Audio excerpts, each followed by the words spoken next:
cortou aqui a memória do meu celular. Então, nesse estado da transição da sociedade primitiva para a sociedade clássica, nós vamos ter, portanto, uma apropriação dos meios de produção, tendo como referência a propriedade privada, né? E nessa obrigação, portanto, insisto, que é a escravidão, o próprio trabalho, nós já falamos várias vezes sobre isso, se torna uma propriedade da classe senhorial, né? Então, o Estado que aí se apresenta é um Estado fortemente comprometido com o ordenamento social, legitimando, portanto, a obrigação, escravidão, e, evidentemente, todo o amparo de sustentação, né, dessa relação assentada no domínio da propriedade privada.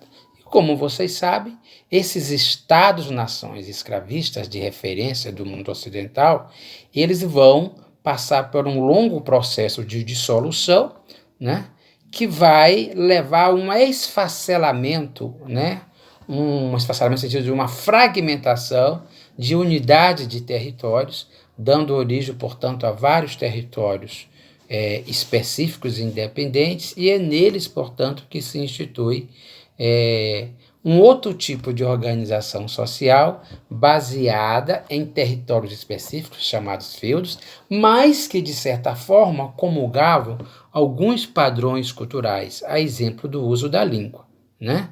Então é por isso que nós vamos ter, em determinadas regiões, vários feudos independentes, né, falando a mesma língua, os domínios territoriais, portanto, independentes no sentido de pertencer a senhores feudais, mas sobre essa região existia, pelo costume, um certo ente que zelava por essa organização, embora não tivesse autoridade dentro dessas unidades independentes ou dentro desses feudos, né? E aí essa forma assumida era a forma de realeza, portanto, nós temos os reinos que, de certa forma, limitavam esses vários territórios independentes, mas os reis não tinham ingerência direta sobre esses territórios independentes, né?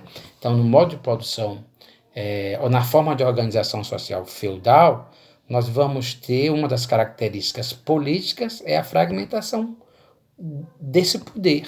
Então, na sociedade feudal, em rigor, a gente não pode dizer que o Estado possuía uma unidade, né, no sentido do exercício desse poder político, porque esse poder político era fragmentado pelo costume entre os vários senhores feudais.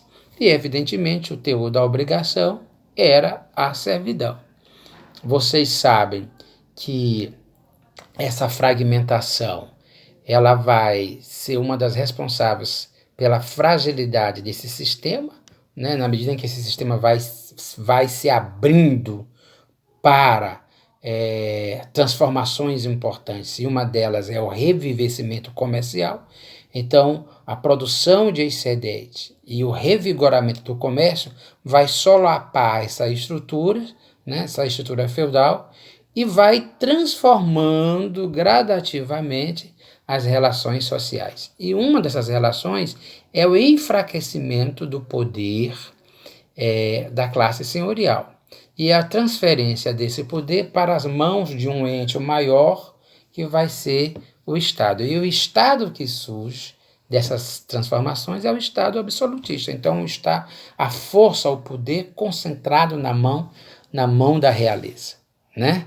Então esse Estado absolutista, ele vai restaurar aquela noção de Estado lá do Estado clássico, né? E é em torno desse Estado aí que vai começar toda uma produção filosófica, aquela que nós já vimos, né? Maquiavel, Rousseau, né? Montesquieu, Locke, é em torno desse Estado que vai começar essa reflexão, e as análises voltam até que ponto esse Estado ele serve ou não serve a uma nova forma de organização que estava se organizando, que é a organização social capitalista.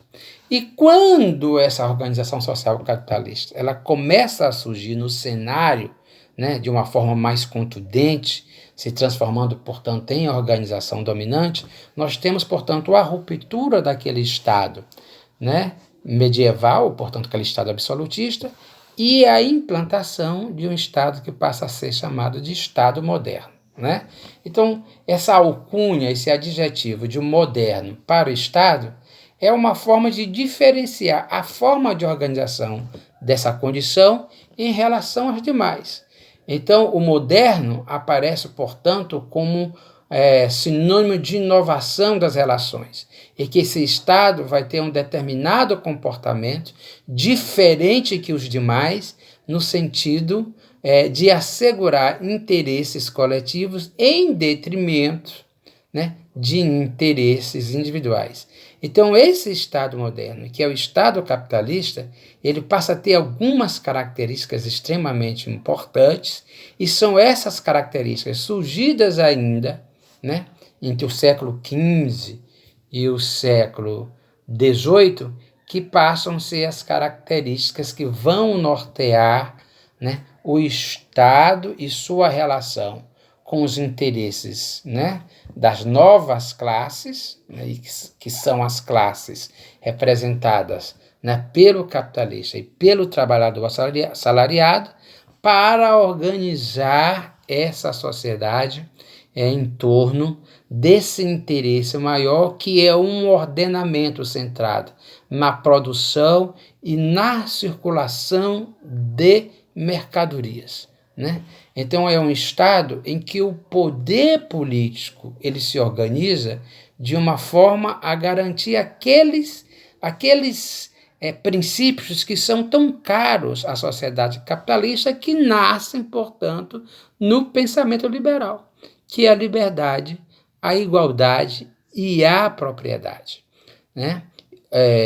Quando nós retomarmos em janeiro, nós vamos estudar um texto que trata exatamente sobre essas características do Estado moderno. Um bom Natal para vocês e um bom Réveillon. Um grande abraço.